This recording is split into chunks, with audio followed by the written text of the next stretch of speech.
Alright, so I'm making this video to show everyone exactly how to do market research. This video is not just for the growth operators, but it's also for creators. So if you have a big audience and you're thinking about starting your own paid community using Skool, then this video will help you a lot, and I'll show you how I did it step by step. And I'll also give some examples of where I went wrong, and I'll tell you how not to do that. So without further ado, market research for creators and growth operators. So when I first started, the first thing I thought was, as soon as I get a creator, or if you're already a creator, I can just build a community straight away, ain't gotta do no market research. So first question you're probably thinking is, why is market research so important? Why can't I just build my community without it? So market research will help you create a one-of-one community specific to only your audience. So if you don't do market research and you decide to build your community, you might be missing a couple of things that your community will want. And even though there's a bunch of people in, niches, every creator's audience is specific just to them. So if you can get on a couple calls, or you can talk to your audience and see exactly what your audience wants, that will put you in the best position to make the best community. And the second reason is market research will expose exactly what your audience wants. So yeah, it ties into the first one. They'll tell you exactly what they want. You might be thinking they want one thing, but what they'll actually join and pay for may be another thing. So just keep that in mind. So how do I start my market research? Yeah, this is a big mistake that I made, okay, when I started. Learn from me.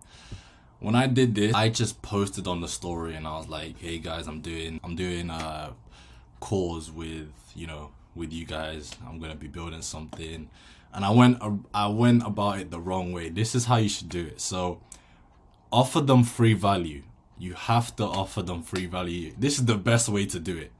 Okay, this is gonna get them engaged, and you're giving them, like, it's like a fair exchange, you know what I'm saying? So you must create free value for your audience in exchange for the call or the DMs. So I'm gonna give you a bunch of examples here of free value that you can offer your audience in exchange for the call or text. By the way, guys, I'm gonna put this into PDF form, and I'm gonna put it in my community. If you want it, just join the community and you'll be able to access it. Yeah, these are all, you can pause the video, you can pause it, you can write it down, but these are all different types of, so things like ebooks, cheat sheets. You can make like an exclusive video just for people that you talk to. For this example, we're going to be using a cheat sheet. So in this video, we'll be using a cheat sheet as our free value. So now you've made your free value, okay? Now you can move on to the next step. So different ways to do market research to create a great one-of-one community for your specific audience. So let's get into it. So there's a couple ways you can do this. So full disclaimer, I want to give credit where credit is due. I did not come up with this. I learned basically all of this from Create Accelerator. I learned this from Brady, so shout out to Brady. So there's a couple ways you can do it. So in there, we were taught you gotta do Zoom calls, and this was the only way that was really mentioned, well, at least in the modules for me. So I'm gonna give you some other ways, okay, that you can do this. So you can do Zoom calls, you can do normal voice calls, you can talk to them in the DMs, and the last one is use the internet. So once you've created your free value, post a story telling your audience you're giving away the free value in exchange for the core three. The core three are these three: Zoom calls, normal voice calls, and talking in the DMs. In exchange for the core three, and all they have to do is DM you the keyword. So you can pick whatever keyword you like. For this one, because we're using cheat sheet, then you can put something like cheat or sheet, or just cheat sheet, or whatever you want. So here is an example of how you would do this. So the example is, so this is what you're going to post on your story. Make sure you're using a high quality picture in the story as well. So you're going to put, hey guys, I'm giving away my brand new workout cheat sheet for beginners to the first 30 people who DM me, cheat sheet. So when you do this, you want to add 3 things. You want to add scarcity, urgency, and value. And you can see how I've added all these 3 things. So scarcity, by saying that I'm only giving away 30 of these. Yeah, 30 of them. Urgency ties back into this. Once the 30 are gone, they're gone. So you need to get it now before 30 people do it before you. And the value is I'm giving away a brand new workout cheat sheet for beginners. You see how specific that is. If you know you're going to be building a community that's going to be specially tailored to beginners, then obviously mention that it's for beginners so that your target audience are the people that you're jumping on the calls with.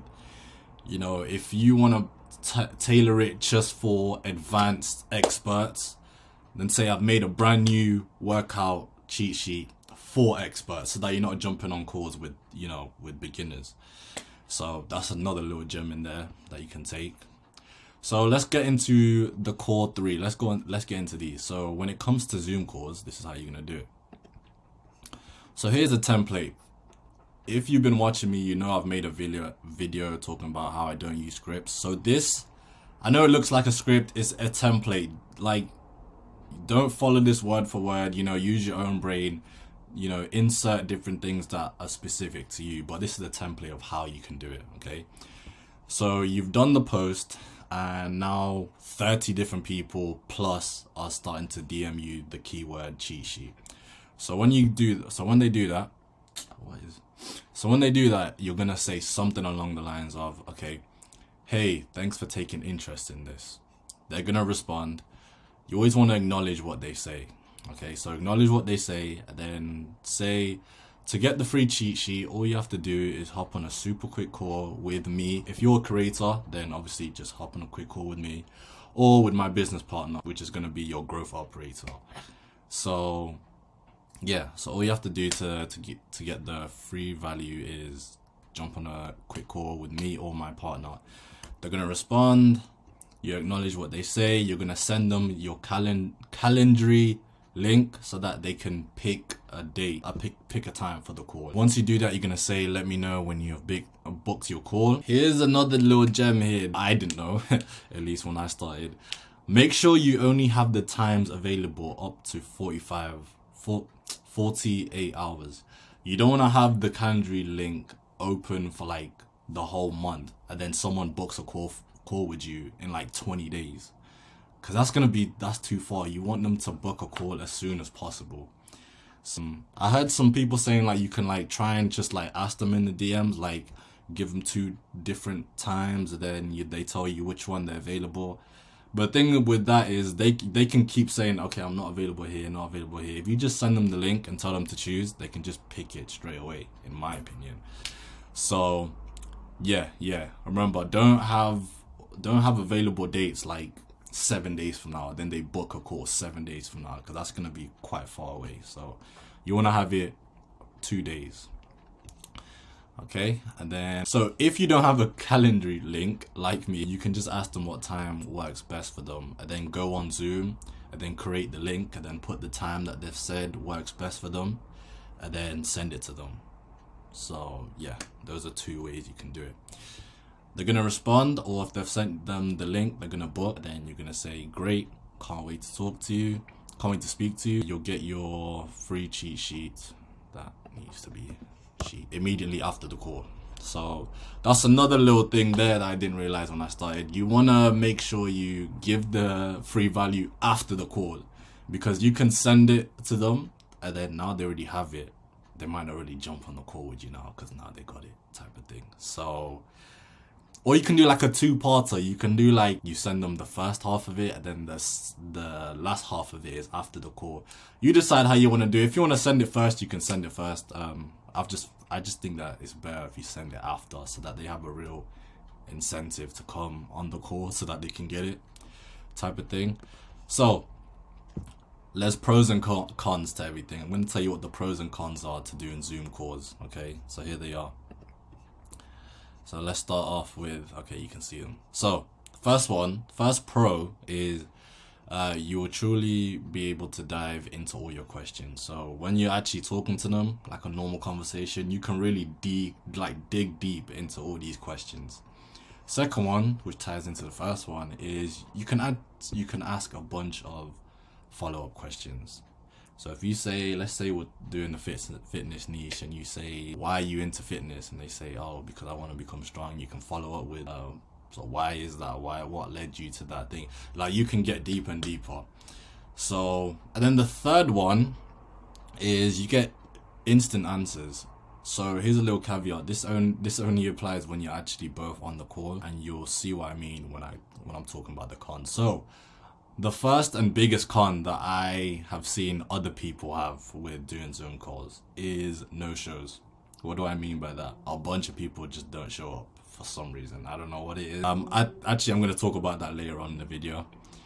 Yeah, no-shows. You can have 30 people book calls with you, and maybe like 15 of them show up, 20 of them show up, but then, you know, like a bunch of them just don't show up. And then the second con is you have to wait till the actual call, which this is why I've tried to like alleviate this problem by like, do it within 2 days. Don't do the whole like they can book like 2 weeks from now, because if they book 2 weeks from now, for 2 weeks you're just sitting on your hands not doing nothing. So yeah.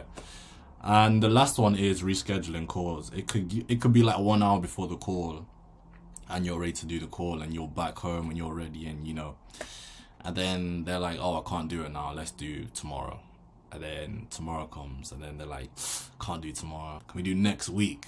And you know, you're just rescheduling. So those are some cons just to keep an eye out for. The next one is just a normal call with no Zoom, no face-to-face. This is basically the same thing, guys.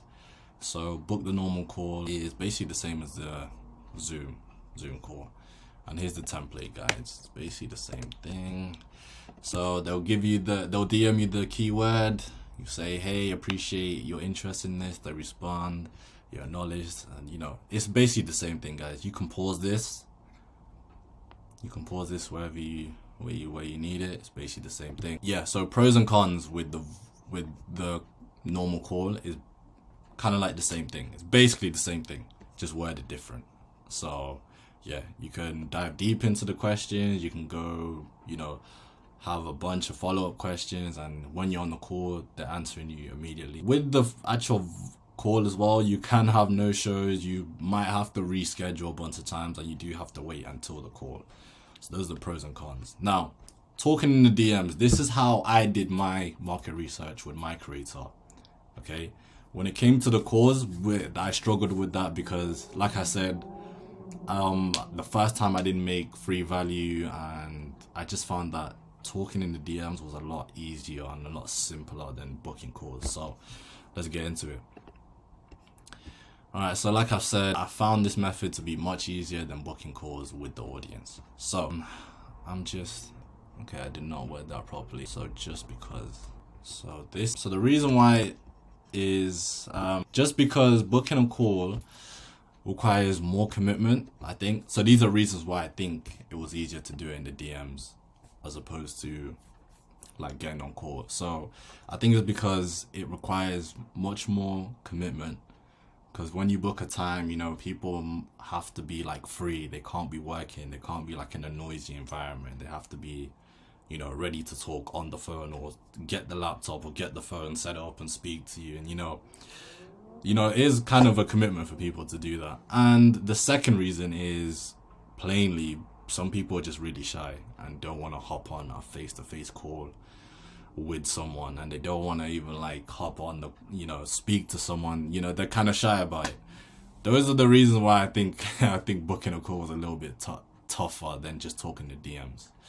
So when they DM you the keyword, tell them that to get the free value, all they have to do is basically just answer a few questions. Okay, I think here there's less friction. So now you're wondering, okay, what the hell are these questions? What do I ask them when I get on the Zoom call? What do I ask them when I get on the phone call? What do I ask them when I get them on the DMs? What are the questions? All right, so the questions are, And you can do your own research, guys, for your own niche. These are some general ones. If you want to dig deep into them, just, you know, whatever's specific to you and whatever your offer is, you know, you can ask those questions too. So first one would be, okay, and by the way, guys, don't go on there like a bot and as soon as they get on the call or as soon as you like DM them, you're like straight into the questions, especially when you're talking to them on the phone or on the Zoom. Like, you know, just be normal. Like, you know, when they come on there, hey, how you doing? How's your day been? Where you from? Oh, okay, that's cool. And then just say, okay, cool, I'm just gonna ask you a few questions here. Is it right if I ask you them now? They'll be like, yeah, sure, cool. And then you smoothly transition. The first one is, tell me about yourself and how did you initially become interested in X, whatever the niche is. So let's say you ask them that and you're doing fitness, they'll say something along the lines of, I got interested because I was a fan of Arnold Schwarzenegger and, you know, I just wanted to get big and strong. And, you know, they'll give you the story and you'll be able to see what motivated them to, what motivated them to become interested and like what their goals are as well. And then here's another one. The second one's going to be, what is the biggest goal that you want to achieve in the next 3 to 6 months? This is a huge one. Okay, this one here is a huge one. They're going to tell you exactly what their biggest goal is for the next 90 to 180 days, 3 to 6 months. So you're going to know exactly what they want to achieve. So whatever it is, like let's say everyone keeps telling you that they want to build a bigger chest, yeah? Like out of the 30 calls, like 25 of them are like, I want a big chest, I want a big chest. Okay, so now you're going to know like your audience, like, you know, that's what they want. So you're not going to build a whole community centered around leg exercises or, you know, back exercise or cardio, because, you know, people want to build the chest. So, you know, like little gems like those, like hear what they're saying, take notes and implement them into your community. The third one is, why is reaching this goal so important to you? So they'll tell you why it's important to them. You know, growing up, when I was in school, I had the smallest chest in school, something like, you know, they'll get. And then, you know, with these questions, like, you know, if you don't really understand what they're saying, you know, dig a little bit deeper, ask follow-up questions, guys, ask follow-up questions with these. And then you ask them, what's the biggest thing holding you back from achieving this goal?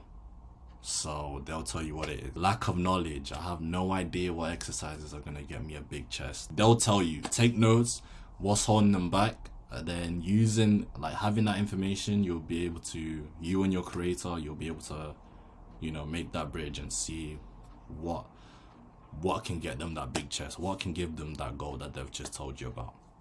So once you've gone through these questions and any other questions that you've added, you're going to mention, me and my team are currently working on building an exclusive community to help people struggling with the biggest thing holding them back that they just said. You're going to insert that there.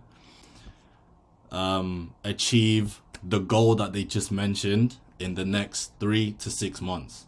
So let's say, for example, me and my team are currently working on building an exclusive community to help people struggling with small chest achieve building a bigger, stronger chest in the next 3 to 6 months. Okay, that example was not as good as that, but you get what I mean. That's how you do it. So once you tell them that, you're gonna say, is this something that you'd be interested in joining? They'll tell you yes, they'll tell you no. If they say no, you definitely want to ask a follow-up question. Why not? Oh, because this, because that. Every single reason they tell you why not, you're jotting it down, and you're taking that feedback on so that you can make the community better, so that they would join. Okay, and if they say yes, you say, okay, great. Then you can ask them hypothetically, what would your dream community have inside of it? Now they will tell you. Now they're just giving you all the source. Now they're just telling you, oh, I want my dream community to have this, to have that, to have weekly live workshops, to have a Q&A session. I want to be able to talk to the creator. I want to be able to connect with other people. I need an accountability coach. I want this, that. Everything they say, jot it down. Make sure you got that in the community. Okay, as long as it's within reason. As long as they don't say something like, you know, like my dream community will fly me out every single week to, you know, to Dubai. Like, you know, whatever makes sense, you know, put that in and just remember what they say. And then you'll say, okay, hypothetically, how much would you pay to be part of this community? Now, this you're just doing market research to see how much they're going to pay, obviously. So if they tell you, well, this community, by the way, split up into two. So you can say how much would you pay per month and how much would you pay all at once for lifetime access. That's a little gem there. I should add that there as well. So yeah, so they'll tell you, okay, per month I would pay, I don't know, $50 a month, $10 a month, $100 a month, and for lifetime access I might pay maybe $150. I got some money saved up, I could maybe do $200. They'll give you a number. Some of them might say I won't pay nothing for that, you know, so just letting you know that. So then the last one would be, when we build this community, do you want to be amongst the first people to join? Normally they'll say yeah. So you'll be like, okay, cool, I'll put you on the early bird list type of thing, and you know, once we launch I'll let you know, and you know, you'll be one of the first people. And yeah, so the last method is use the internet. Now, disclaimer, this is the easiest method to do your market research, but you may not get the best research for your specific one-of-one audience, because things that you find on the internet will typically be broad and general. I'm just letting you know. So it's the easiest way of doing it. You can just like Google it, ChatGPT, whatever. But they do tend to be general for every other, like, so just remember that, keep that in mind. So use the following things to do your market research on the internet: ChatGPT, surveys, Reddit, forums, YouTube, Google. Here's another gem: use other competitors' communities. So if you have someone that is basically like the same person, like teaching the same people, like your competitor basically, if you can somehow get access to their community, then join their community and see what they're doing. What type of tabs do they have? What type of courses do they have? What type of weekly challenges do they have? What type of incentives do they have? What type of pricing do they have?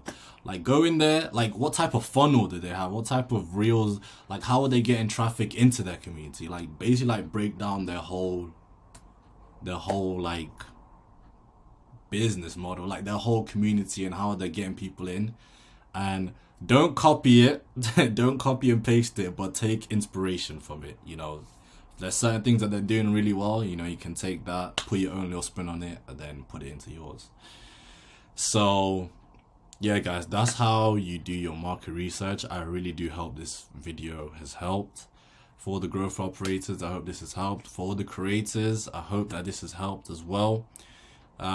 If you're a creator and you're struggling to do this and you want a little bit of help, then you can reach out to me on Instagram. It will be down below, and I'd love to help you out with this.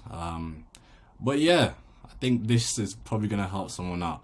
I'll see you guys on the next video, and good luck with building your communities.